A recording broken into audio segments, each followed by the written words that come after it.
আমি প্রশাসনের উদ্দেশ্যে বলতে চাই, আমরা গভীর উদ্বেগের সাথে লক্ষ্য করছি বিভিন্ন ধরনের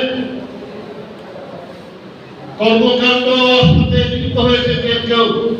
প্রশাসনের কোনো বিষয়ে টেবিল কোথায় সেগুলো বুঝেন না, ভালোভাবে ধরে ধরে চেষ্টা করতেছেন, বিভিন্নভাবে অপচেষ্টা করতেছেন।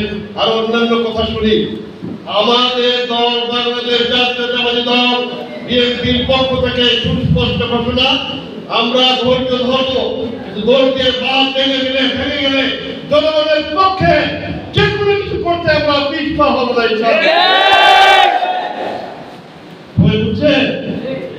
সুতরাং বুঝে শুনে